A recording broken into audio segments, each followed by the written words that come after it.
नमस्कार। आचार सलील चैनल में आप लोग का स्वागत है। हम भारत की कुंडली को जाके देखेंगे, क्योंकि एस्ट्रोलॉजी में जाके देखते हैं कि देश की जनता के क्या हालात हैं। तो वृष लग्न की कुंडली है। मैंने अक्सर बताया कि शुक्र जो है वो 5 ग्रहों के साथ बैठा हुआ है। शुक्र को मिला के 5 ग्रह, और शुक्र जब थर्ड हाउस में आ जाता है, तीसरे घर में, और लग्न के लग्नेश कहलाता है, और उसके साथ में जब 4 ग्रह और बैठ गए तो उनका एक प्रभाव हो जाता है। और लग्न में राहु है। मैंने आपको अक्सर बताया कि राहु नशा को रिप्रेजेंट करता है, राहु विदेश को रिप्रेजेंट करता है। इसलिए यहाँ का जो युवा पढ़ा लिखा आदमी, क्योंकि यहाँ पे उसके पास साधन नहीं है, नौकरी नहीं है, कुछ भी नहीं है, तो वो बाहर भागता है। और बाहर के कंट्रियों को क्या है, पढ़े लिखे लोग मिल रहे हैं, तो वो उनको ले लेते हैं। तो आप ये समझिए कि एक अच्छा जीवन वहाँ मिलता है। आप यहाँ देखिए, दूध अशुद्ध है, सब्जियाँ अशुद्ध हैं, पानी अशुद्ध है, आपका खाना पीना सब कुछ अशुद्ध है, क्योंकि 125 करोड़ जनता को आप देना चाहते हैं, तो आप चाहेंगे कि, और वो भी मुफ्त देना है, तो नेचुरली आपको ऐसी फसल लगानी है कि जो ज़्यादा पैदावार बढ़े। और वही एक कारण रहा है कि आप देखिए कि आज इस देश में हम लोग बात करते हैं कि कैंसर के हॉस्पिटल्स और खोले जाएं। सरकार का भी है कि कैंसर के अस्पताल बढ़ाए जाएं। क्यों? क्योंकि ये जो हम लोग मिलावटी खाना खा रहे हैं ना, वो कैंसर में कन्वर्ट होता है, और आगे चल के क्या स्थिति होगी वो उसको तो भगवान ही मालिक है।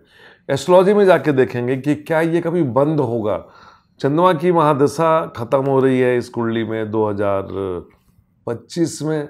25 के बाद मंगल की महादशा शुरू होगी, और मंगल की महादशा के बाद राहु की महादशा शुरू होगी 2032 से 2050 तक। तो यदि हम अगले 25 साल को देखें तो मुझे नहीं लगता कि इन समस्याओं को में एकदम से कोई निजात मिलेगा। मुझे नहीं लगता ऐसा कि कुछ होगा, क्योंकि राजनीति में जो पॉलिटिशियंस जो अपना गेम खेलते हैं गरीबों के एक वोट को लेने के लिए, वो इतनी जल्दी से मानने वाले नहीं हैं। और बहुत से ऐसे मुद्दे हैं जो इस कंट्री में कभी मुझे नहीं लगता कि सुलझेंगे। इसलिए मेरे को ऐसा लगता है कि ये पलायन जो है यहाँ से जारी रहेगा, और यहाँ की जो क्रीम है वो धीरे धीरे बाहर और तेजी से जाएगी। आप देखिएगा, ठीक है। अब सवाल उठता है कि आगे क्या होगा इस कंट्री का। मैंने अक्सर बताया है कि 2022-23 ये खराब साल है इस देश के लिए। आप पूरा माहौल देखिए, वैसे ही चल रहा है।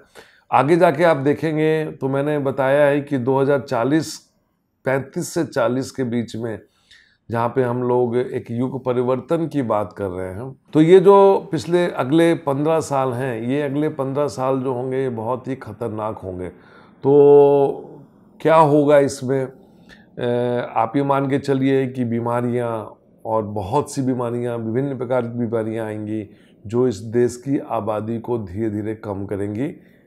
इसमें कोई दो राय नहीं। आप आगे चल के देखिएगा कि पॉपुलेशन जो है वो कम होना शुरू होगी, और इसका असर जो आएगा अगले 50 साल में आएगा। मैं अपने फॉलोअर्स को बताना चाहता हूँ कि राहु की महादशा जो होगी इस कुंडली में, भारत की कुंडली में, ये महादशा 2032 से 50 तक है।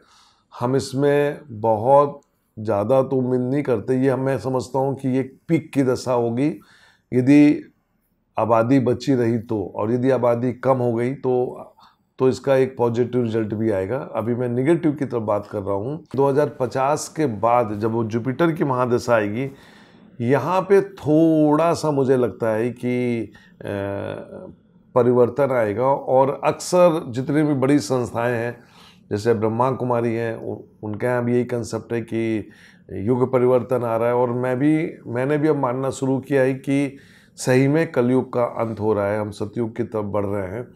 तो जब हम सतयुग की तरफ जाएंगे तो आप ये मान के चलिए कि जो इस समय विश्व की आबादी है 800 करोड़ से ऊपर कुछ है, आप ये मान के चलिए कि आगे आने वाले 15 सालों में इसकी संख्या जो है ना बहुत कम हो जाएगी। और ये ऐसे ही होगी कि बीमारी और वर्ल्ड वॉर ऑलरेडी मैंने बोला है कि यूक्रेन से वर्ल्ड वॉर शुरू हो चुका है और ये ताइवान का जो चक्कर चल रहा है, ये सब पार्ट ऑफ पॉलिटिक्स और ये सब चलते रहेंगे। तो एक जिसको हम बोलते हैं ना कि व्यवस्था परिवर्तन की मैं बात करता हूँ कि एक व्यवस्था परिवर्तन की बात होना चाहिए, युवा को आना चाहिए। जब तक युवा वर्ग आगे नहीं आएगा तो मैं समझता हूँ कि इस देश में समस्याएं रहेंगी। और युवा वर्ग का ही कमाल देखिए कि आज कभी किसी ने नहीं सोचा था कि मेट्रो शहर में कंट्री डिलाइट जैसे कंपनी आके दूध, मक्खन, ये सब जो प्रोडक्ट बेच रहे हैं ये लोग, और ये कभी नहीं सोचा था। हम सोचते थे कि सिर्फ दूध का बिजनेस गवर्नमेंट कर सकती है, लेकिन यंग बच्चों ने आके एक स्टार्टअप शुरू किया कंट्री डिलाइट, और आज देखिए कि वो कितना फैल गया। और ऐसा यदि होगा इसमें, इस देश में युवा वर्ग यदि आगे आते हैं और उनको थोड़ा बहुत सरकार का सपोर्ट मिल जाए तो मैं समझता हूँ कि कुछ थोड़ा बहुत परिवर्तन हो सकता है। लेकिन यदि मैं बहुत विस्तृत रूप में देखूँ तो बहुत ज़्यादा चेंजेस नहीं आते, क्योंकि सिस्टम बहुत ख़राब है और सिस्टम को बदलना इतना आसान नहीं है। और यदि सिस्टम को बदल सकता है तो युवा वर्ग बदल सकता है और वो बदलेगा।